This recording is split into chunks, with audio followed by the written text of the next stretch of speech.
छदवाले गए छदी सब जकर जकर जान भगले उ छदवाले डीजे सनराइज रिकॉर्डिंग स्टूडियो। असुन के पुजिया छौरी गिरे असुन के पीरतिया छौरी असुन के बदली छौरी हारे असुन के दुलिया छौरी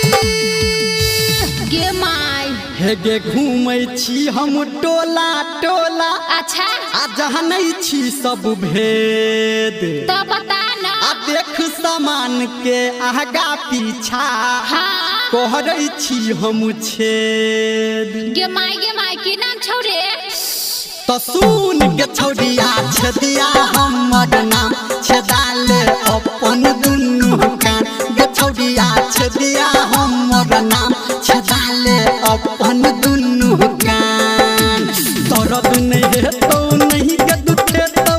बात हमर मान गे छौरिया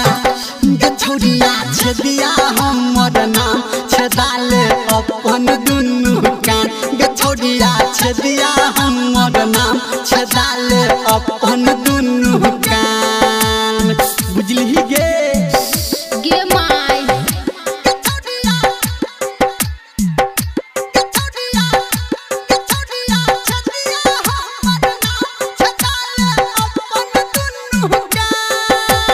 डीजे संजय सम्राट अभी आप सुन रहे हैं सावरिया म्यूजिक। गे छदबो हम के धीरे धीरे नहीं हेतौ तोरा पीरे मेरे टट्टी बात खा देवे तब छदबो हम के धीरे धीरे आ नहीं हेतौ तोरा पीरे आ हम कहै छियौ समझा के नहीं कान के अपना तीरे है के हम छी दुबर पातर छौरी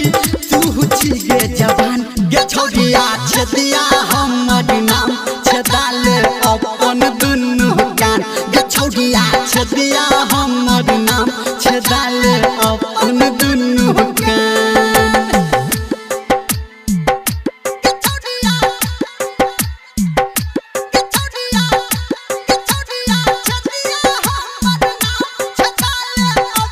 डीजे संजय सम्राट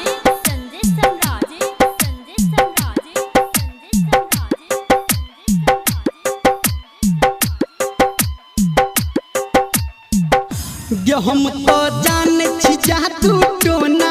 नहीं लेबौ गे तोरा से सोना जो जो बुझै छियौ गे हम तो जान छी जा तू टोना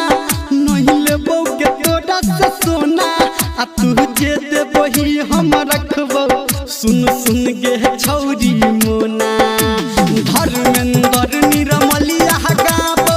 संतु करो बखान गे छौरिया छदिया हमर नाम छदाल अपन दुनु कान गे छौरिया छदिया हमर नाम छदाल अपन दुनु कान दर्द नहीं हेतौ नहीं के दुखेतौ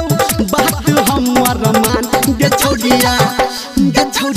छदिया हमर नाम छदाल अपन दुनु कान गे छौरिया छदिया हमर नाम छदाल अपन दुनु कान